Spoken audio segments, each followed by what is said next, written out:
Hello everyone, myself Sri Pavani Balivada. I am assistant professor in VNR VJEC. I am specialized in finance and marketing. Today we are going to discuss an important topic in demand analysis, that is measures of elasticity of demand. So how do we measure elasticity of demand? Let us see that.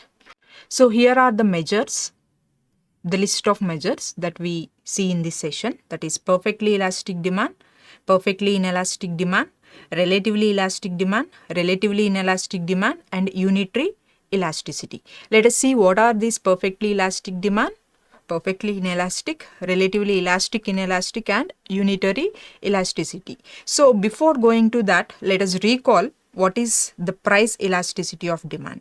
What is the price elasticity of demand? Price elasticity of demand is the proportionate change in the quantity demanded by proportionate change in the price of the product. So this is the price elasticity of demand. So the proportionate change in the quantity demanded to the proportionate change in the price. So now all these perfectly elastic, perfectly inelastic, relatively inelastic, unitary elasticity is completely dependent on this price elasticity of demand. So this price elasticity of demand has to be measured. So how it is going to be measured is through these 5 ways. So these are the 5 ways where we are going to measure this price elasticity of demand. So this price elasticity of demand is measured initially as perfectly elastic demand. So which is very rare case nowadays because of the imperfect markets. So these days we all know, because of so much of expansion, so much of globalization, so we don't have any perfect market. So because of imperfect markets, so this elasticity of demand existence is very less. So initially we used to have it for agriculture. Sometimes we can see this perfectly elastic demand in agriculture, means they produce similar type of goods, homogeneous goods. So the competitors large number of competitors we usually have, like large number of buyers and large number of sellers, and also the transportation cost is very minimal because they confined to a particular area. They used to grow over there and sell over there. There is no question of exports and imports, but because of this expansion and globalization and because of increase in transportation, so these imperfect markets were raised, means so you can move from one place to another place, you can sell your goods anywhere. So because of that, this perfect markets has been decreased. So perfectly elastic demand is also decreased. But we'll discuss what is this perfectly elastic demand. So this perfectly elastic demand, so we are going to take the quantity demanded on x-axis, the price on y-axis, and here the DD which is represented here is the demand curve. So you can see a straight line which is parallel to x-axis. So the quantity demanded is on x-axis and you got the quantity demanded which is parallel to the x-axis, the straight line. So which indicates us that the price is constant. There is no change in the price. The price is P1 only. There is no change. It neither went for P1, P2 or P3 like that. It is only confined at P1. So the price is only P1. The quantity demanded is increased from Q1 to Q2, like that it is going. Means at the given price, any quantity is demanded. The quantity is going to increase without change in the price. Either it can increase or it can decrease without change in the price. That condition will be called as perfectly elastic demand. So perfectly elastic demand means any quantity is demanded for the given price. Means there is no measure for the quantity. Either we have more demand or we have less demand for the given price. That we call it as perfectly elastic demand. So where very rarely exists in the market. Suppose if it exists in the agriculture. And the next condition here is perfectly inelastic demand. So this is the perfectly inelastic demand curve. The quantity demanded is taken on the x-axis, the price is taken on the y-axis. Here you can see again a straight line which is parallel to y-axis. Means the quantity demanded is not changing here.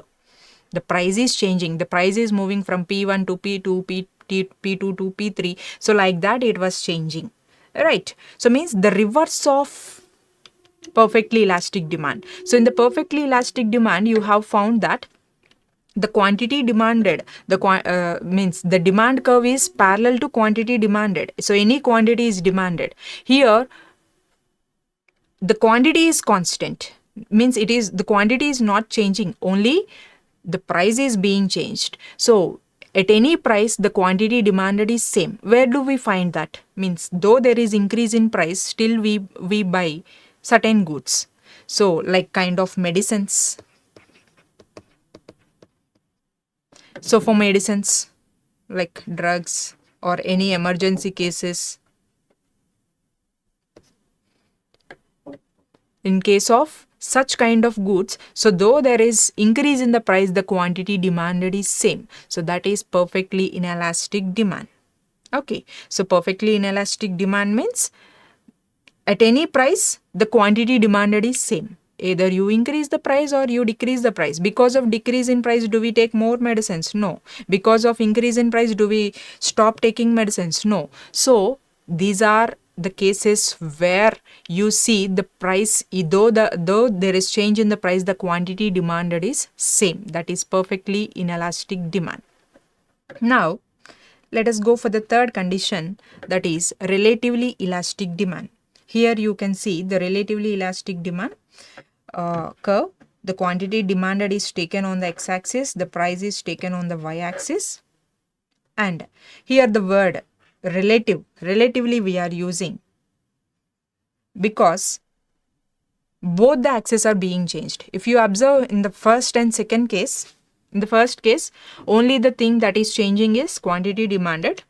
In the second case only the thing that is changing is the price, whereas in relatively elastic demand we are observing the change in the price and also the quantity demanded. So that's the reason we are calling it as relative. Both the variables are changing here. The quantity demanded is changing and the price is changing. So that's the reason we are calling it as relatively elastic demand. So what is this relatively elastic demand? Let us see. With the increase in price, the price was increased from P1 to P2. What happened? The quantity has decreased from Q1 to Q2. With the increase in price, the quantity is decreased, where the law of demand is holding good. But here you can see the change in the price. The shaded area here is very less. Here the shaded area is more. Means the change in the price is very less when we compare with the change in the quantity demanded. So that is relatively elastic demand. Means with small change in price, you observe more change, huge change in the quantity demanded. So that condition we are going to call it as relatively elastic demand.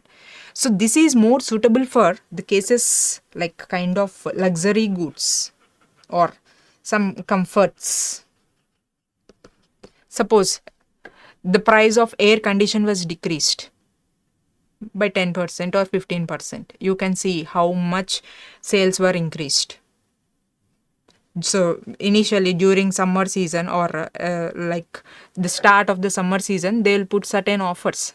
The decrease in the price is very less, slight decrease in price, but you can see more increase in the quantity demanded. So that case is called as relatively elastic demand. For luxury goods, you find this relatively elastic demand. Means with small change in the price, people tend to buy more. Right, means so here the boost for our sales is slight decrease in the price. So that slight decrease in price will make you to have more quantity demanded. So that is relatively elastic demand. Now let us see the fourth condition, that is relatively inelastic demand, again reverse of this. So for the third condition it is reverse, means relativity is there, both the quantity demanded and the price both are changing, but the increase in price is more. The price was increased from P1 to P2. There is huge increase from P1 to P2. The shaded area is too big, whereas the quantity demanded is very less. Means so slight changes. Means with increase in price, the decrease in demand is very less. When you compare the relativity between the price and the quantity demanded, the relativity of the change in the quantity demanded is very less. Okay, means take an example of our necessaries. Take an example of our necessary goods. So increase in price of rice or increase in price of petrol, the decrease in the demand is very less. The increase is more, but the decrease is very less. So in case of necessaries, you will find this relatively inelastic demand. Okay. So unitary elasticity. So unitary elasticity is fifth condition. By seeing the graph, you can understand the shaded areas are same. The shaded areas are same. Means the change in the price is equal to the change in the quantity demanded. Means suppose if 1 unit of price is decreased, 1 unit of quantity demanded is being changed. So means equal changes between the price and the quantity demanded. So these we usually see in case of entertainment, like if movie ticket price is increased, how much price 10% is increased, you can find 10% decrease in the quantity demanded. So in case of entertainment, you usually see this. And also in case of substitutes, if more substitute goods are available for our product, so then definitely you are going to see this unitary elasticity. So these are the 5 cases where you are going to see the changes in your quantity demanded. Here the quantity demanded is being increased without change in the price. Here with the change in the price, the quantity demanded is being constant. In the third condition, the price, this with slight change in the price, you will find more change in the quantity demanded. In the fourth case, with more change in the price, so you have observed less change in the quantity demanded. And here you have observed equal changes in the price and the quantity demanded. So why we are learning all these means to take decisions which are related to the price. So means on which aspects you have to increase the price, on which aspects you have to decrease the price. So by knowing or by studying these measures, so what we are doing is, so we are able to take the decisions related to the price. And here I gave a startup like why this formula is needed for us to study this perfectly elastic or perfectly inelastic, relatively elastic or relatively inelastic is this. So here in the third case, here you just see the change in the price is very less, the change in the quantity demanded is more. So here you just come here, the change in the price, this quantity is very less, the denominator is very less, but the numerator is too high. The numerator value is high, so the denominator value is low. So which is giving you a value which is greater than 1. So if numerator is more, denominator is less, so we are going to get a value which is greater than 1. So where E is greater than 1? If it is elastic demand, we are going to say, or we are going to get E is greater than 1. Suppose if numerator is less, the value of numerator is low and value of denominator is high, then we are going to get a value less than 1. So the elasticity will be less than 1. So which we describe it as relatively inelastic. We call it as inelastic demand. If in the fifth case, you just see both are same. The change in the price is same, the change in the quantity demanded is same. So where E is equal to 1, numerator and denominator both are same, so E equal to 1. So E equal to 1 will be considered as unit elasticity.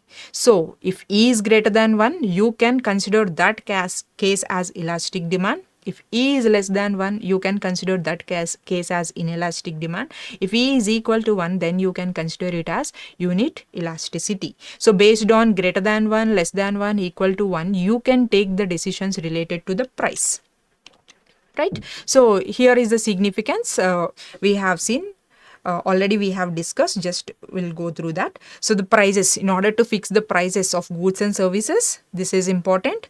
And to know your prices related to factors of production like land, labor, capital and organization. For that also this is needed, and either to increase or decrease the prices based on the elasticity. If it is greater than 1, if it is less than 1, if it is equal to 1, on that basis either you increase the price or decrease the price. Also you can make tax policies. Suppose if it is a necessary means here you can see the elasticity is less than 1 in case of necessaries. So though there is increase in the price, so the quantity demanded will change very less. So you can decide on which aspects you can post the taxes and to forecast our demand and to forecast our level of output. So for all these aspects we have studied this elasticity of demand. Here are our references. Thank you. Like, share, comment, and subscribe VNR Digital Learning Resource YouTube channel.